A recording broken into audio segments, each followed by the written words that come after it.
All right, Chris, I got to hit you with this one as well. So I'm not talking about this happening next year or anytime soon, but I'm talking more from a conceptual standpoint, looking at resources, facilities, fan base, everything that you want to consider.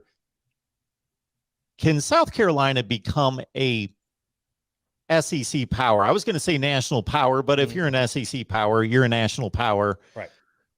Is it possible? I think it's possible, but the way I look at it, Mark, is I think you have to walk before you can run. And so I've talked about what are realistic expectations for South Carolina football. I've talked about that before many times. I think the goal right now, obviously, again, the ultimate goal, right? We all want to win every single game every year. We want to win the SEC title every single year. But when you're setting realistic, healthy expectations, I think a realistic goal for South Carolina football is winning 8 to 9 games per year, averaging, let's say, 8 wins over the course of a decade, averaging 8, and every 2 to 3, maybe 4 years, you've got the right quarterback, you've got a veteran team, the schedule breaks in your favor, whatever it is, right? And every 3 to 4 years, you're realistically making a push for Atlanta. Maybe you're reaching double digits, whatever, you're challenging the Georgias, the Tennessees, whoever else is up there at the time. You're realistically making that push because if you get to Atlanta, obviously you're going to have an opportunity to win the whole thing. So I think that those are realistic expectations. I really do. And if Shane Beamer does that over the course of a decade, guess what, Mark? He's the greatest coach in school history. So for some people, those expectations even sound unrealistic. But can South Carolina be a power? Yes. And I think you have to believe that, right? Like that's what keeps people showing up. We want to believe. And I think it's unfair, though. I think it's unfair to say South Carolina can't because look up the road at what your rival has done. Granted, it's in a different conference. I could argue it's much easier to build a program and sustain success the way Clemson has because they are in the ACC. And you can kick and scream and bitch and moan till you're blue in the face. I apologize for my language. But you can say whatever you want. It is easier to build a program and sustain success in that conference. However, I think it can be done. Like I said, I want to see South Carolina walk before they run, though, because it's like the chicken or the egg conversation. No pun intended, by the way, but it's the chicken or the egg.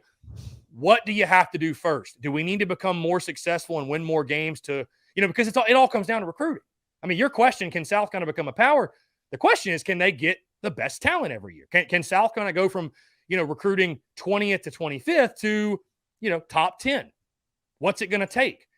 So my question, I think the chicken or the egg conversation, no pun intended, is does South Carolina need to win more to attract more elite talent, or do they have to get more elite talent first to win more games? And I think it's a combination of both, obviously, right? I think winning the Duke's Mayo Bowl, I think that, I think a lot of that helped tremendously in bringing guys like Spencer Rattler and Stogner and all these other transfers in, right? I think also understanding that right now we're not recruiting at that level. We're not recruiting at a top 5, top 10 level.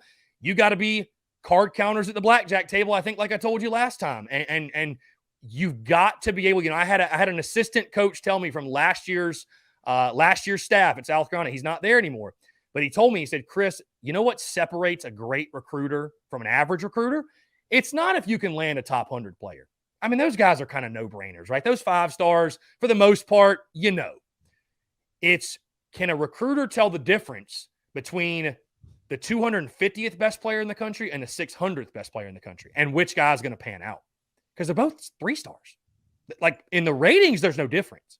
But can you go out and pick those guys? And again, that's what South Carolina did so well under Steve Spurrier. They hit on guys like DJ Swearinger, Melvin Ingram, the Pharaoh Coopers of the world. Connor Shaw was a 2-star. Dylan Thompson was a 2-star.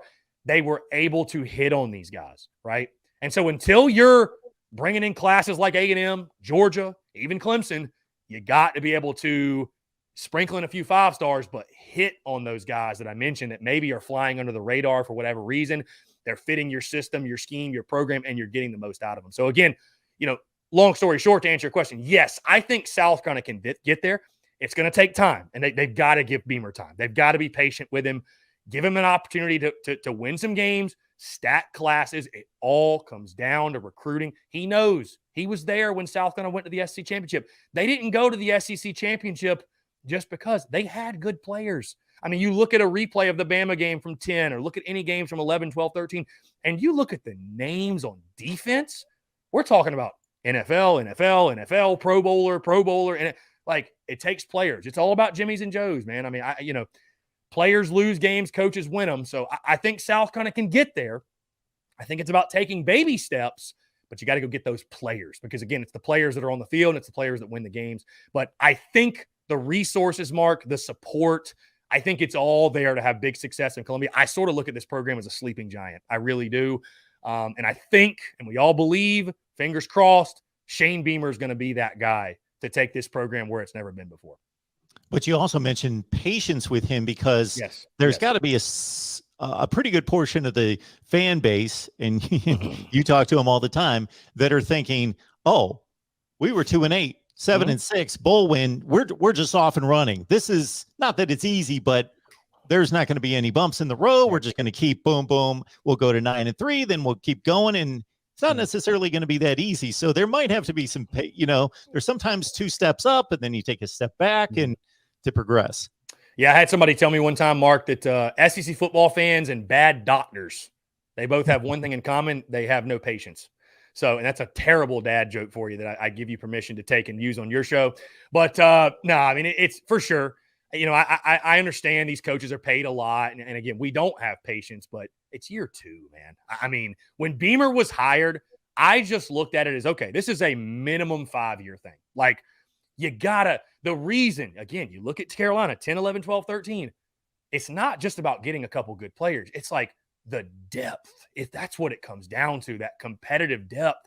I mean, Carolina was 2-3 deep. You look at the line of scrimmage, they could throw that second-team D-line out there and not miss a beat. I've had Brad Lawing on my show who coached D-line for us. He told me, he said, Chris, I was 9-10 deep. 9-10 players, I felt good about rotating in.